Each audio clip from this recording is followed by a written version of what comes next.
반갑습니다. 사랑하시는 성도 여러분, 주일을 지나 말씀을 붙들고 한 주간을 잘 살아가시는 줄로 믿습니다. 많은 증거들이 넘쳐났으면 좋겠습니다. 믿음이 연약한 여러분들 안타까운 마음을 이 목사가 가지는 줄 아시고 한 주간 동안에 더욱더 힘을 내시고 하나님께 다가 앉아서 그 주님의 품 안에서 더욱더 말씀을 듣고 깨달으면서 기도하면서 더 큰 믿음을 소유하는 여러분들이 되셨으면 좋겠습니다.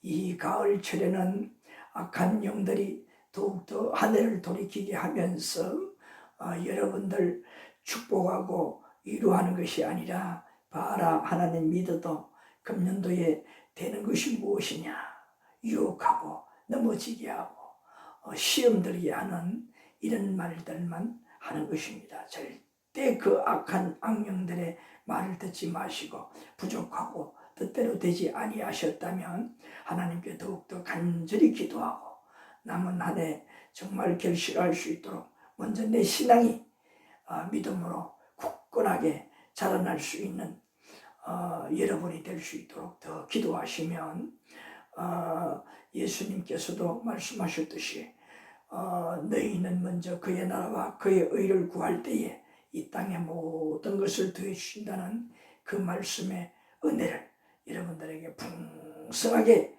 이 가을에 내려주실 줄로 믿습니다. 이 시간에 강조하지만은 믿음이 연약하고 출석 잘하지 못하는 분들이 참 안타깝습니다. 힘을 내시기를 바랍니다. 자, 오늘 이제 우리 제자의 길 시리즈 함께 교제를 나누시겠습니다. 특별히 이 시간에 함께 교제 나누시는 타교의 성도 여러분, 아직은 주님은 모르시지만은 여러분들을 너무 사랑하시려고 하나님이 살아계시고 여러분들을 기다리고 계시고 한다는 것을 깨닫도록 하기 위해서 지금 여러분 주님을 모르지만 주님은 여러분의 마음을 붙들어 오늘 저는 부족한 사람이지만은 이 시간 유튜브에서 함께 교제할 수 있도록 붙들어 주신 줄로 믿습니다. 끝까지 함께 교제 나누셔서 여러분 귀한 말씀의 교제로서 정말 여러분의 가정, 오늘 이 함께 교제할 내용이 우리 가정에 대한 이런 내용이지 않습니까? 귀한 시간 되었으면 좋겠습니다. 우리 사랑하시는 성도 여러분, 교재 153페이지 펴시기 바랍니다. 153페이지 보게 되면 제일 위쪽에 쌍갈로 2번, 오늘 여기서부터 교제를 나누는데 우리 지난 시간에는 우리 성경에서 성경을 기록한 성경 기자를 통하여서 하나님께서 우리에게 어떤 가정이 될 때에 복된 가정이 되느냐, 복을 받을 수 있는 가정이 되느냐 하는 것을 모세의 율법 구약을 통해서 우리 생각을 해보았는데 오늘도 이어서 이제 이런 복된 가정이 되기 위해서 어떤 가정이 되어야 되느냐 이런 보편적인 의미에서 구약 성경 그리고 신약 성경의 말씀을 통해서 함께 은혜를 우리 나누면서 귀한 교제의 시간이 되었으면 좋겠습니다. 오늘은 여러분 교재 쌍갈로 2번 여기 보게 되면 첫째, 우리에게 오늘 복된 가정이 되기 위해서 어떻게 해야 되느냐 하는 것을 가르친 말씀입니다. 이게 보게 되면 자식들 어떻게 훈계할 것이냐에 대해서 말씀하고 있습니다. 잠언서 13장 24절, 잠언서 13장 24절, 자, 잠언서 13장 24절 우리 성도 여러분 함께 찾으시면 합니다. 잠언서 13장 24절,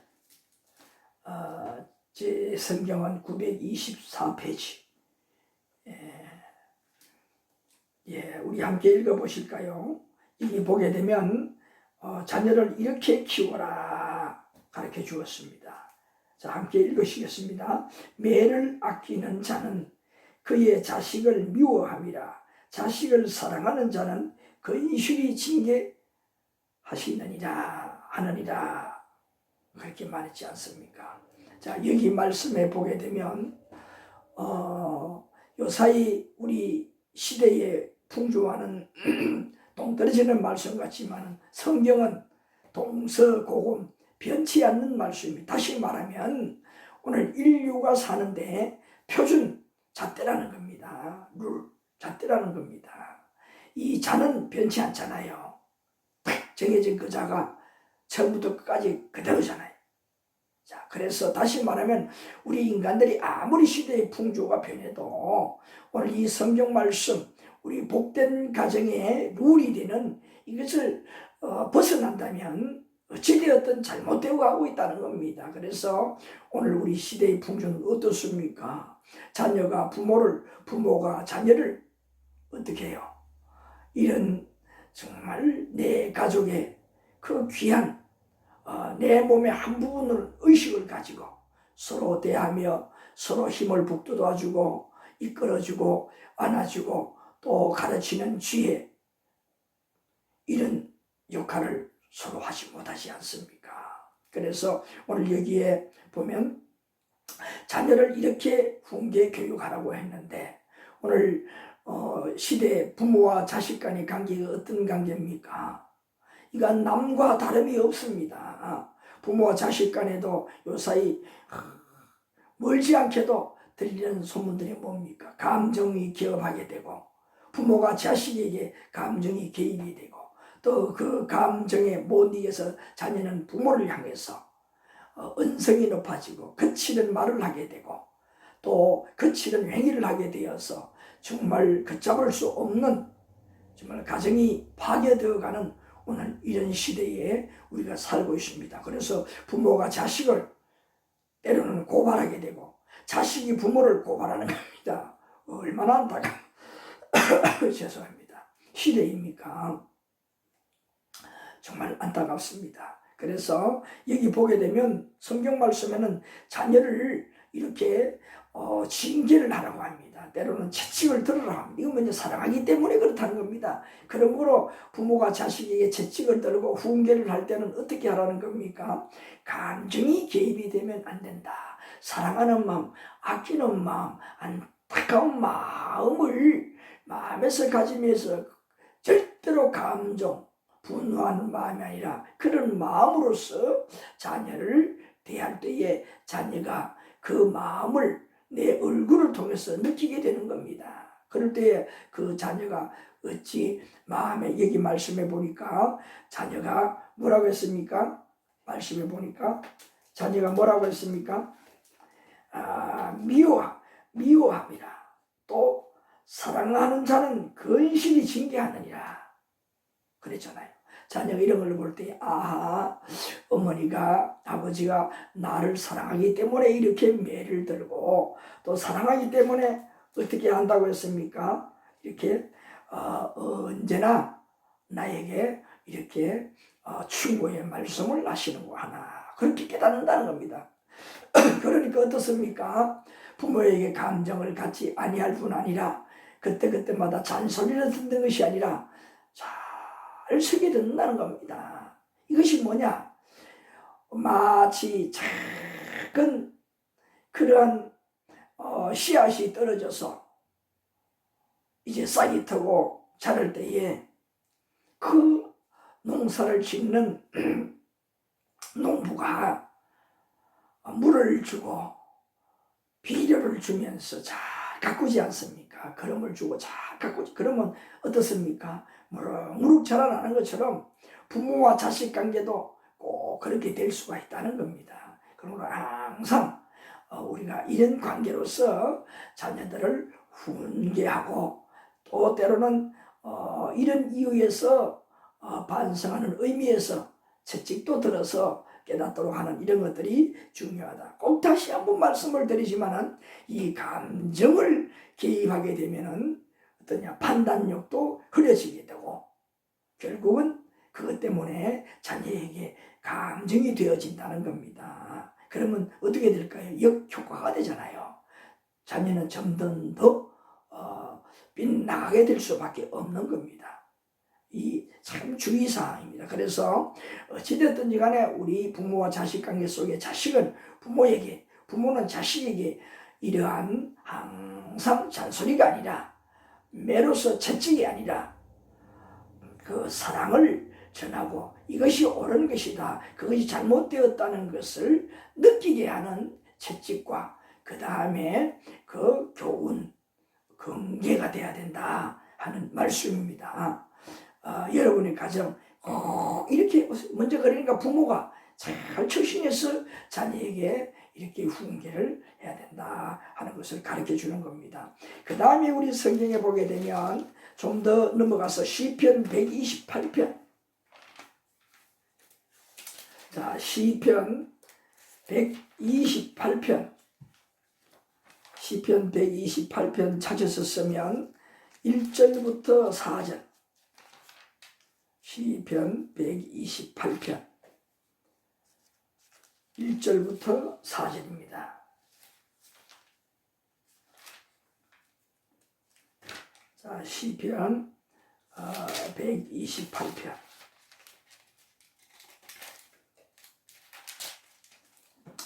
1절부터 4절. 제가 더 늦게 찾은 것 같습니다. 자, 여기에 보게 되면 이상적인 가정, 아름다운 가정, 복된 가정의 모습을 여기 가르쳐 주는데 여기 아주 포괄적으로 어떻게 할 때에 이런 복된 가정이 될 수 있느냐 하는 겁니다. 여기 보니까 말씀에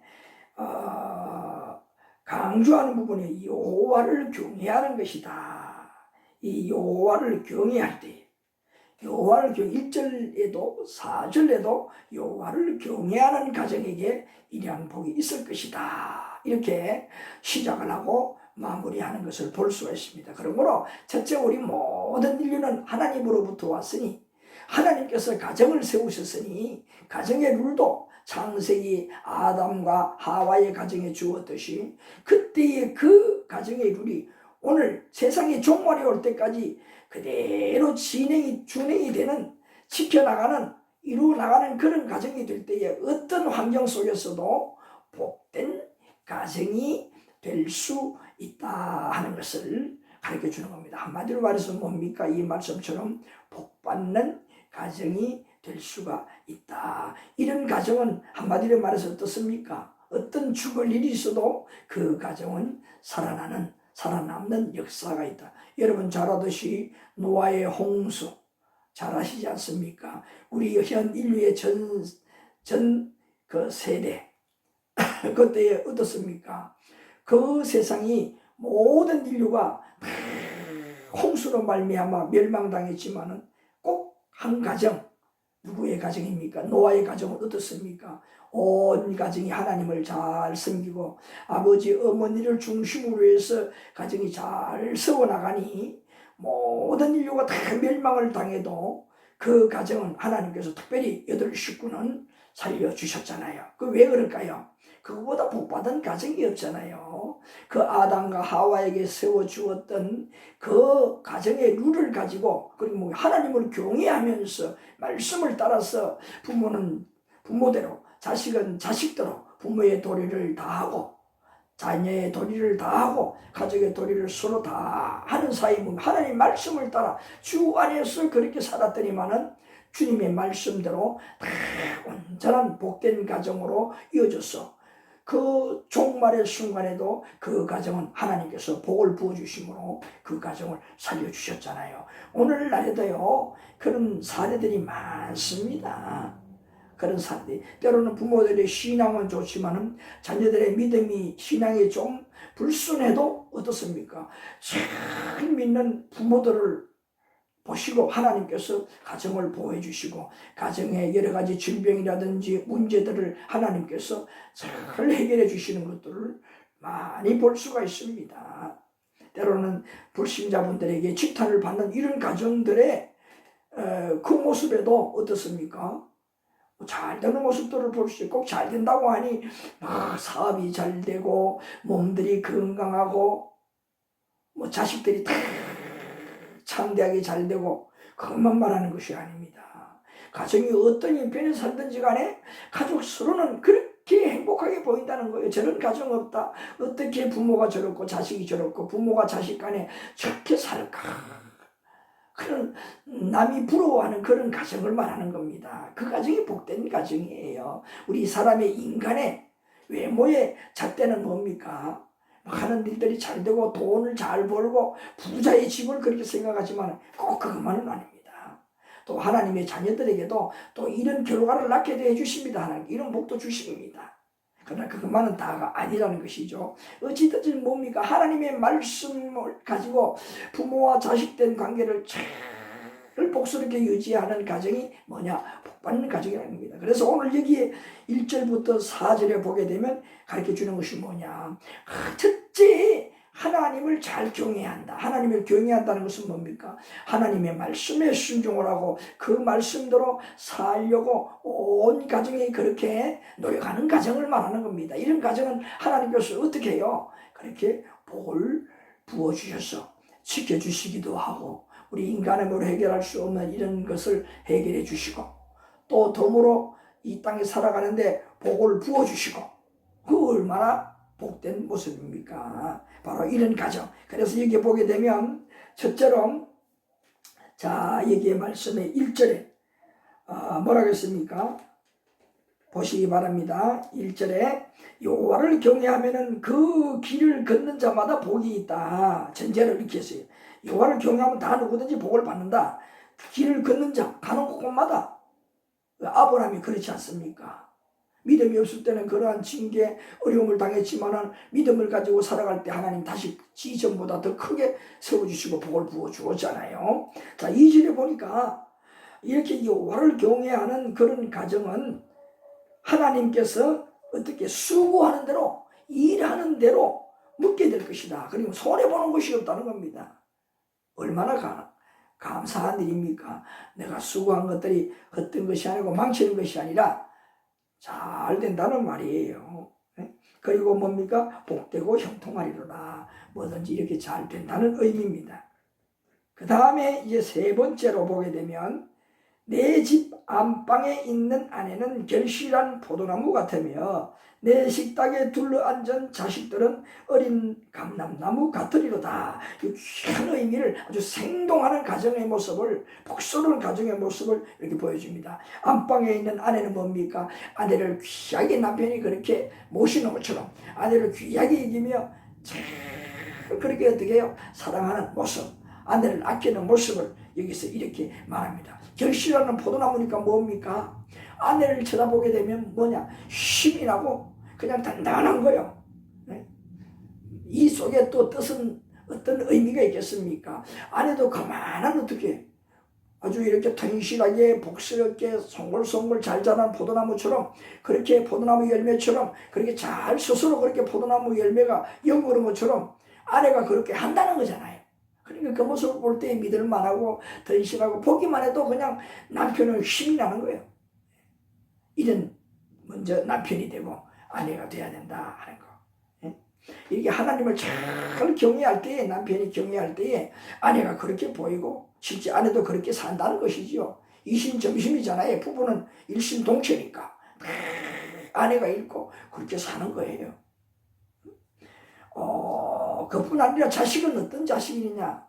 어린 감람나무가 자라나는 것과 같다. 미래가 보인다 이 말이잖아요. 그 감람나무가 자라나면은 어떻습니까? 잎이 무성해지고 거기에 새도 깃들고 그 열매로 많은 기름을 짜서 생계를 유지하고 돈을 벌기도 하고 그렇잖아요.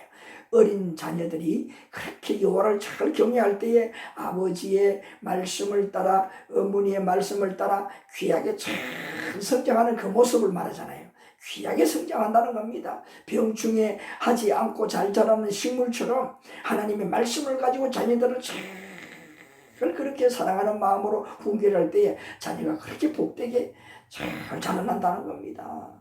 왜? 부모를 믿고 부모님 이 말씀 하나님의 말씀을 따라 저렇게 사시고 우리에게 모범을 보여주시면서 저렇게 사시는구나. 자기들도 그렇게 하려고 그 모범을 따라서 말씀을 따라 그렇게 성장하는 거 얼마나 귀합니까?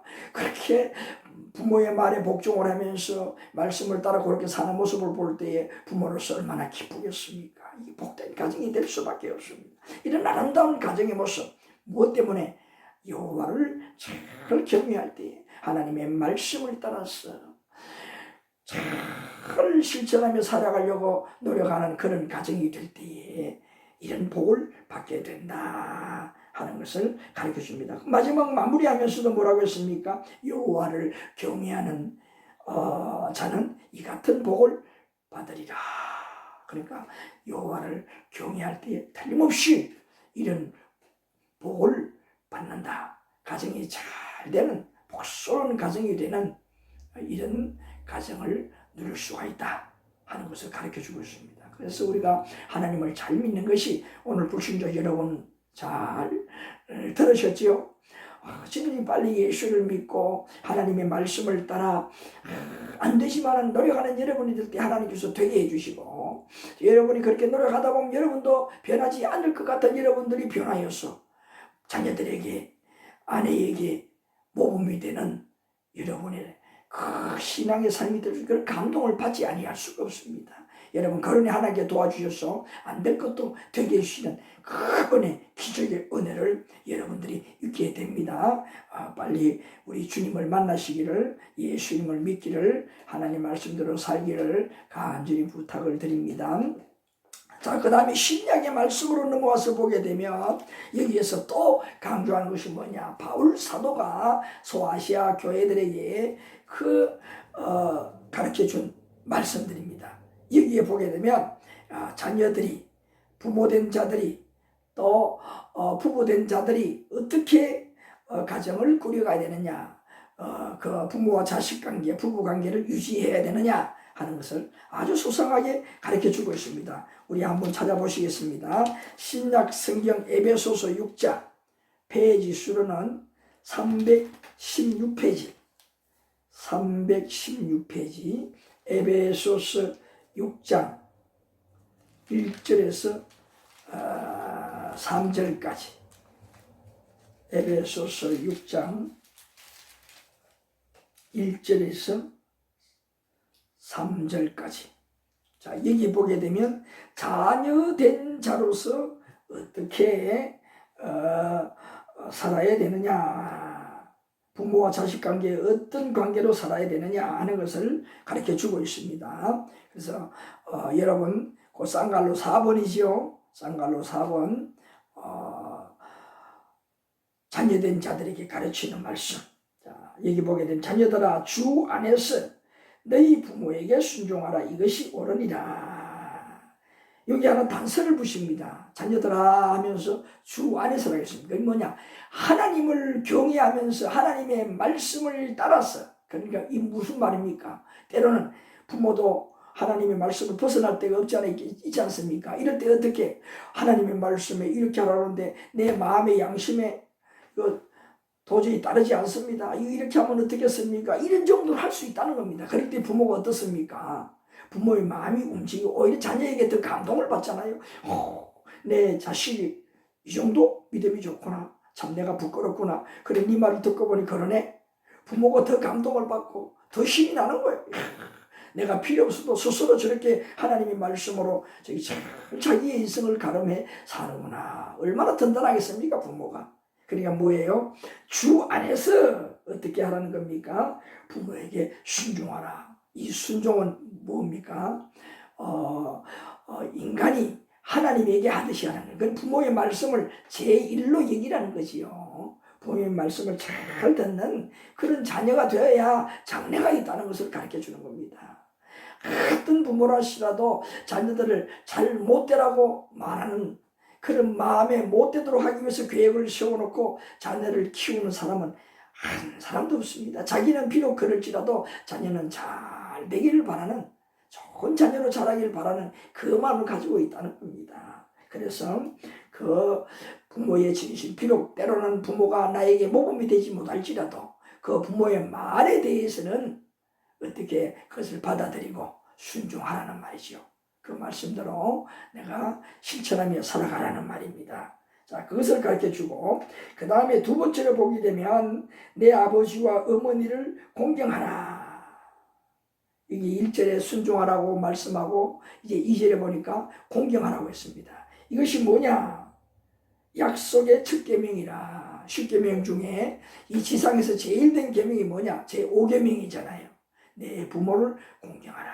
자식된 도리로서 부모를 공경하는 것은 당연하고 가장 중요한 것이다. 바로 자식된 네가 사는 길이라는 겁니다. 예수님을 믿지 않는 분도 그렇고 믿는 분도 그렇고 이 자식된 자들이 부모를 이렇게 공경하는 이런 사례들을 주변에 많이 보게 되는데, 부모를 정말 공경하는 이런 자녀들은요, 그 사업이나 살아가는 그 가정이나 모든 것이 잘 되는 것이 대부분입니다. 그런데 부모를 잘못 섬기는 그런 자녀들은 잘 되는 것 같아도 노년기가 될수록 망해버리더라고요. 잘 안 되더라고요. 왜 그럴까요? 그렇잖아요. 때로는 말을 너무 안 듣고 부모 말 안 들을 때 부모가 그냥 감정이 개입이 되면 자기들 머리 하는 말이 뭡니까? 자녀들 자기 자식을 향해서는 뭐라 그럽니까? 싹씩 놀았다는 말 하잖아요. 할 말이 아니잖아요. 그러니까 부모 말을 너무 안 들리기 이런 말이 하는 거예요. 순종하지 않으니까. 예? 그래서 뭡니까? 부모를 공경하라는 말에 어긋난 삶을 산다는 거잖아요. 하나도 전혀 안 산다는 거잖아요. 부모를 안 듣는다는 거잖아요. 그러니 그런 말을 하게 되는 부모가 또 될 수도 없잖아. 있을 수가 있어요. 한두 번은. 진심은 아니잖아요. 그렇게 살면 그렇게 된다 이 말이잖아요. 그래서 이 부모를 공경하는 자가 되어야 됩니다. 우리가 위로는 하나님을 첫째로, 그러니까 주 안에서 이렇게 부모를 어떻게 공경하는 자, 이 땅에서 제일 공경하는 자가 되어야 된다. 그것을 이렇게 가르쳐 주고 있습니다. 자, 그 다음에 3절에 보게 되면 이렇게 부모를 공경할 때에 어떻게 되느냐? 자녀가 잘 된다. 결과가 뭐냐? 땅에서 잘 된다. 어떻게? 장수한다고 했는데 첫째로 내 몸이 건강하고 오래 산다는 의미도 있습니다. 두 번째로는 하는 일들이 그렇게 잘 될 수가 있다는 겁니다. 그것을 가르쳐 줘요. 그래서 예수 진짜 잘 믿고 하나님 말씀을 대로 살아가는 사람은 뭐냐? 건강도 또 육신도 대부분 그렇게 하나님께서 지켜주신다는, 보호로 주신다는 겁니다. 꼭 다 그런 건 아닙니다.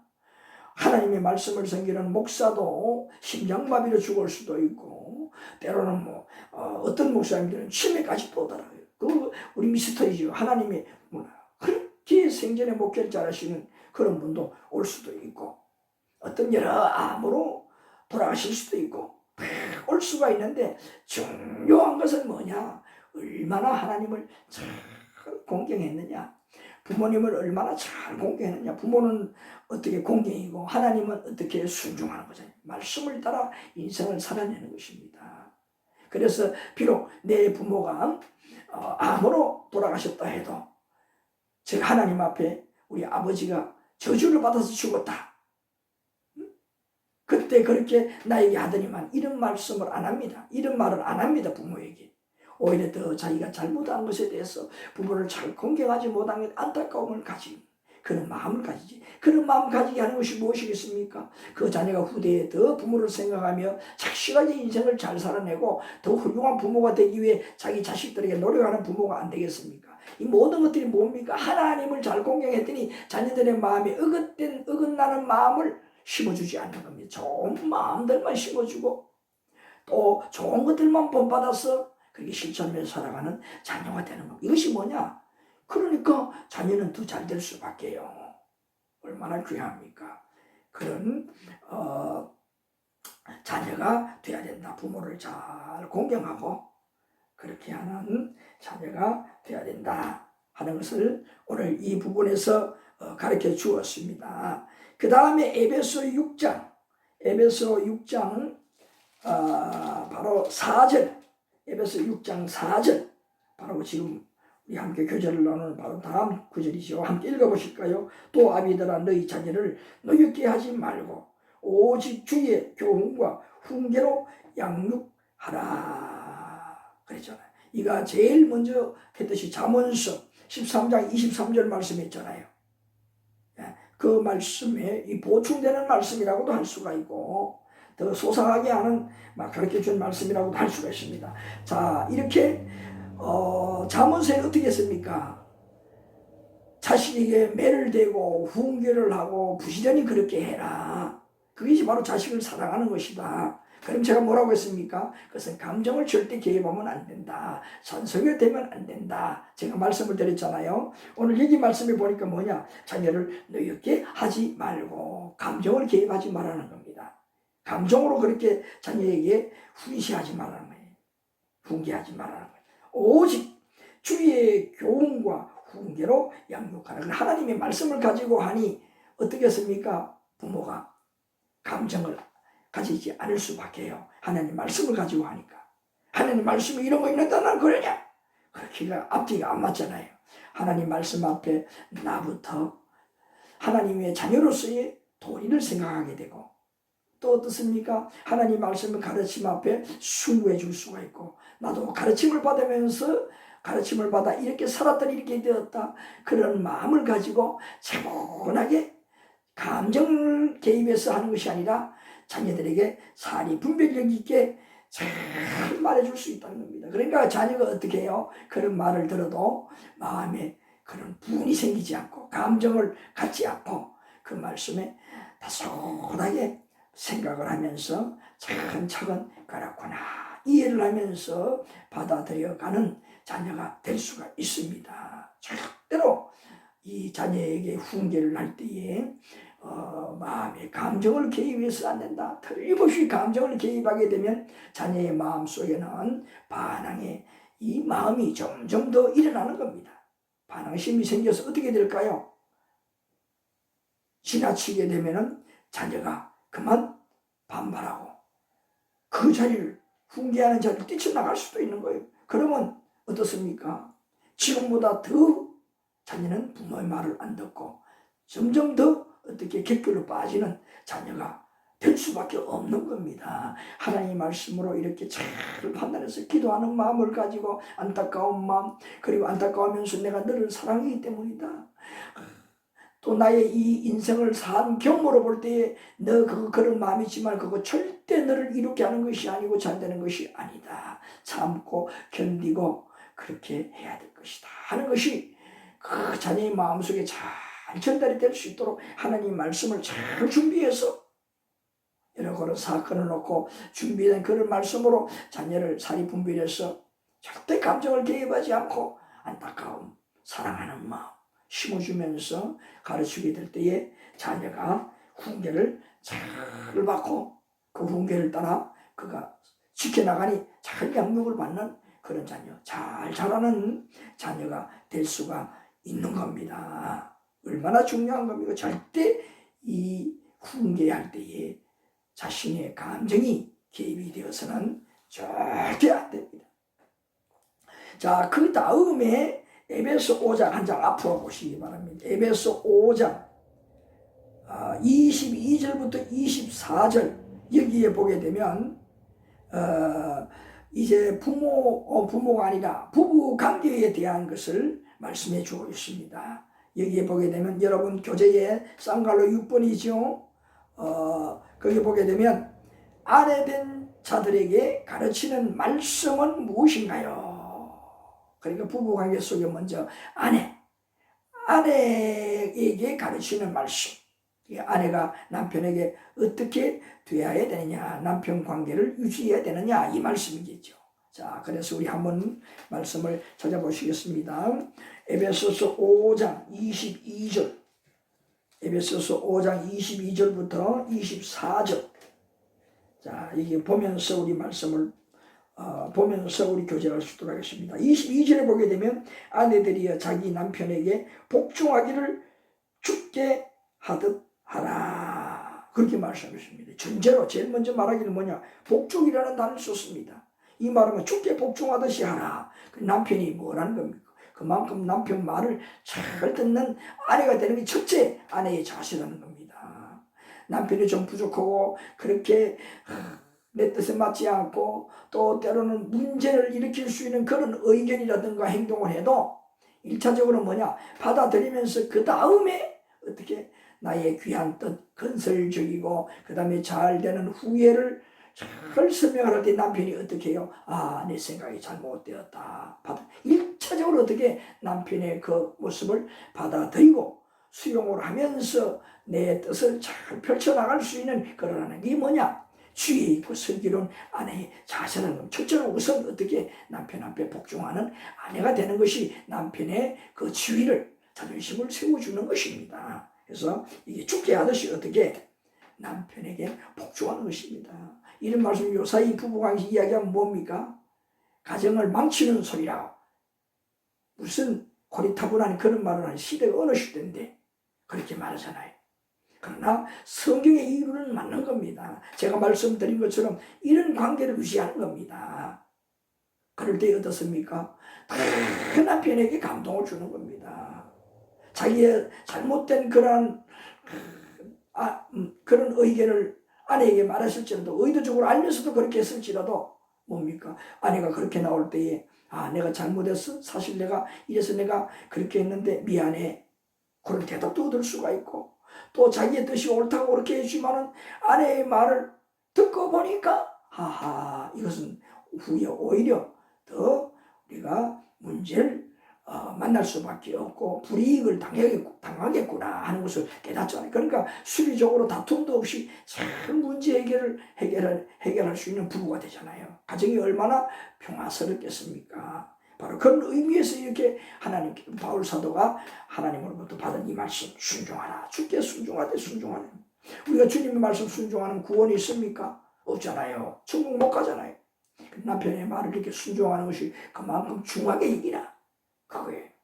예. 자, 그 다음에 또 보게 되면 이제 남편이 아내의 뭐냐, 머리라 하는 것을 가르쳐 줄 것이. 자, 아내의 머리라. 자, 여기 보게 되면, 자, 다시 22절 보시기 바랍니다. 23절. 이는 남편이 아내의 머리됨이 그리스도께서 교회의 머리됨과 같으니라. 좀 더 여기는 확실하게 분명히 말씀해 주잖아요. 그렇게 한 것은 뭐냐? 가정에서 남편이 그 가정에 뭐냐? 몸통 중에서 뭐냐? 지체 중에서 머리라는 겁니다. 머리. 얼마나 중요한 위치냐 이 말이야, 아버지. 그 남편의 위치가. 그러므로 남편을 세워주는 자가 된다. 그러므로 여기 뭐냐? 머리라 그랬으니 이 아내는 몸의 지체와 다름이 없잖아요. 스폰서 도와주는 자. 예? 그러니까 가정을 위해서 아내는 어떻게 해야 되느냐? 남편 말을 이렇게 잘 듣는 자세가 있어야 된다 하는 것을 가르쳐 주는 겁니다. 예? 그래서 더 아주 바울 사도는 이 중요성을 설명하기 위해서 뭐라고 했습니까? 몸은 구주라. 몸의 구주라 그랬죠. 누가? 예수님 머리인데. 그러니까 몸이 된 우리를 살리는 일을 누가 하느냐? 머리 대신 예수님께서 한 것처럼 가정에서 남편이 이렇게 중요한 이시라. 남편을 세워주라. 남편의 말을 들어라. 그럴 때에 어떠냐? 모든 문제를 이렇게 순리적으로 서로 해결해서 잘 해낼 수 있다 이 말입니다. 때로는 어떻습니까? 머리가 명령을 해서 손으로 일을 하는데 손이 할 일이 아니에요. 아무리 손으로 노력해도 안 돼. 그럼 어떻습니까? 손으로 하지 않고 다른 연장을 쓰든지 해서 그 일처리를 지혜롭게 잘 해내잖아요. 이것처럼 마찬가지예요. 남편이 무슨 일을 할 때에, 가정을 꾸려나갈 때에 때로는 아내에게 무리하게 요구도 할 수가 있지만은 어떻습니까? 지나고 나서 안 될 때는 미안해 고생했지 그렇게 말할 수가 있고, 때로는 이제 의견이 나왔을 때 어떻습니까? 당신이 이렇게 했으면 좋겠어 이렇게 해줘 하다가도 아내의 말을 들어보니까 안 되겠구나. 그래서 어떻게 합니까? 취소를 하고 그렇게 하잖아요. 그러니까 무슨 말씀입니까? 이렇게 부모 이렇게 남편이 또 아내가 여기서 말하는 것처럼 남편을 이런 자세로 대할 때에 안 될 것처럼 느껴지지만은 불합리할 것처럼 느껴지고 때로는 아내 입장에서 볼 때에는 불편하고 좀 불만을 가질 수 있는 이런 말씀이지만은 실천하고 이렇게 지혜를 놓고 하다 보면 오히려 더 가정이 평화롭고 문제를 순리적으로 잘 해결해 나갈 수 있다는 겁니다. 아무런 문제 없이 잘 그렇게 순탄하게 해결해 나갈 수가 있다는 것을 우리 지혜로 얻을 수가 있습니다. 자, 그 다음에 또 보게 되면 자, 이제 그 다음에 말씀해 보십시다. 27절, 5장 27절, 5장 25절 보겠습니다. 남편들아 아내 사랑하기를 그리스도께서 교회를 사랑하시고 교회를 위하여 자신을 주신 같이 하라. 이제 남편에게 부탁하는 겁니다. 이 남편의 도리, 아내와의 관계 뭐냐? 남편들은 아내에 대할 때 사랑하는데 어떤 사랑을 가지고 그리스도가 우리를 사랑한 것처럼 그 사랑으로 그 말씀에 그 다음에 보니까 뭐라고 했습니까? 주님께서 우리 교회를 사랑하신 어디까지 사랑하는 자기 몸을 내어주기까지 하면서 사랑하지 아니느냐. 몸을 내어주지 않으면 어떻게 될까요? 바로 자기의 일을 다하지 못하는데 즉 우리 교회는 어떻습니까? 예수님의 그 신부 그러니까 자기 아내 된 신부 된 이 우리를 살리기 위해서 어떻게 해요? 자기 몸을 버리셨잖아요. 그것처럼 오늘 우리가 이 땅에 사는 내 아내를 위해서 내 몸을 내어주기까지 하는 이런 마음의 자세로서 정말 아내를 내 몸처럼 사랑하는 그런 마음으로 첫째 아내를 대하라 하는 것을 가르쳐주고 있습니다. 자, 그래서 이렇게 함으로써 그 다음에 더 보충해 주는 말씀이 있는데 26절에 이는 곧 물로 씻어 말씀으로 깨끗하게 하사 거룩하게 하시고 자기 앞에 영광스러운 교회로 세우사 티나 주름 잡힌 것이나 이런 것들이 없이 거룩하고 흠이 없게 하려 하심이니라. 그러니까 뭡니까? 그리스도께서 그렇게 함으로 완전히 교회된 우리를 살려내는 이런 일을 하셨잖아요. 그것처럼 이렇게 우리 남편들이 아내를 사랑하는 마음을 가지고 그렇게 아내와 함께 가정을 세워나갈 때에 가정이 순탄하게 문제없이 잘 그렇게 되어나갈 수 있다는 겁니다. 예수님께서 우리를 사랑하신다고 하고 그렇게 하셨으면서도 우리의 제 문제는 분명히 교리적으로는 예수님이 돌아가셔야 하는데 예수님은 고통스러우니까 안 돌아가셨다고 하면 어떻습니까? 예수님께서 우리를 사랑하시는 것이 여기까지구나. 불신하고 어떻게 예수님을 믿겠습니까? 그러나 죽기까지 우리를 위해 자기 몸을 내어주시고 이제 이루었다. 너희들을 위해서 너희 살리는 일을 다 했다. 너희들은 이제 나를 따라오기만 하면 된다. 나와 동행하기만 하면 된다. 그렇게 말씀을 해주었잖아요. 바로 이것처럼 부부가 이런 관계가 될 때에 남편이 아내는 남편을 향해서 이런 한 몸으로 일심동체가 되어서 가정을 아름답게 복스럽게 잘 꾸려 나갈 수가 있는 것입니다. 얼마나 귀한 겁니까? 오늘 우리의 이 가정들이 정말 이런 가정이 될 때에는요, 주님을 모르는 가정, 또 믿음이 없는 가정들에게 진짜 믿음으로 사는 가정은 말씀을 하나님을 경외하며 사는 가정은 저렇게 살고 또 저렇게 삶으로 가정이 저렇게 화목하고 저렇게 잘 되는구나 감동을 주게 되잖아요. 그러니까 어떻게 합니까? 그들이 우리를 보고 첫째 하나님을 잘 믿게 되고 또 우리의 살아가는 모습을 그들이 배워서 그들 가정에서도 그 실천함으로 또 어떻습니까? 그 가정에서 그런 경험을 통해서 증거를 통해서 더 믿음이 좋아지고 우리 가정 하나 때문에 그 가정도 복스러운 가정으로 변해갈 수가 있잖아요. 여러분, 자 그래서 그 이끄는 말을 보게 되면 하나님께서 가르쳐 주신 가정의 모습을 찾지 못하면 화목하고 복된 가정이 될 수가 없습니다. 지금 말씀 계속 나누는 그 내용이잖아요. 그래서 이렇게 살아야만이 오늘 말씀에 가르쳐준 이렇게 살아갈 때만이 우리에게 복스러운 가정 이런 가정이 될 수가 있는데 만약에 이렇게 살지 못한다면 어떠냐? 절대 복스러운 가정이 될 수가 없다. 반면 어떻게 될까요? 허물어져가는 가정이 될 수밖에 없다는 거잖아요. 오늘 많은 가정들이 어떻습니까? 이렇게 허물어져가는 가정 깨어지는 가정들을 얼마나 볼 수가 있습니까? 오늘 나라 속에서도 서로 이런 신용사회가 되지 못하고 불안한 사회가 점점 흉악한 사회로 변해가는, 변질되어가는 모습, 이 성경대로 가정으로부터 이렇게 살지 못하니 가정에서 끼어진 그것들이 사회생활 속에서도 신용을 잃게 되고 깨어지고 서로 믿지 못하는 불신의 사회가 되어서 정말 뭡니까? 스트레스 받는 세상, 살기 힘든 세상으로 점점 변모해 가지 않습니까? 그래서 나라까지도 결코 조용할 수 없는 겁니다. 그래서 가정은 축복된 우리의 인생이 되는 원천으로서 주신 이 가장 귀한 하나님의 선물이라는 거예요. 무엇이요? 이 가정, 이 말씀으로 살라고 이렇게 우리에게 가정을 세워주신 이 가정, 이 가정이 이 중요한 가정이고, 이렇게 말씀대로 살아갈 때에 정말 하나님께서 우리에게 주신 귀한 선물의 가정이구나 하는 것을 깨닫고 하나님을 노래하면서 그 말씀대로 살아가는 99% 100%까지 살아가려고 몸부림치며 노력하는 아름다운 가정, 복된 가정의 부모, 자식, 온 가정의 모습이 될 수가 있다는 겁니다. 이것이 아름다운 가정이 어찌 복된 가정이 아닐 수가 있겠습니까? 그래서 오늘 여러분, 오늘 이 시간에 함께 교제를 나눈 말씀을 잘 기억하시고 불신자 여러분 예수 믿으시고 이런 가정으로 말씀을 보고 하나님을 경외하면서 말씀을 보고 깨달아서 실천해 멋진 가정으로 만들어갈 수 있는, 내가 눈을 감아도 후회 없는 가정이 될 수 있는, 정말 기뻐하며 눈을 감을 수 있는 여러분의 귀한 인생, 가정을 잘 살아낸 인생이 되기를 간절히 부탁을 드립니다. 오늘 여기까지입니다. 감사합니다.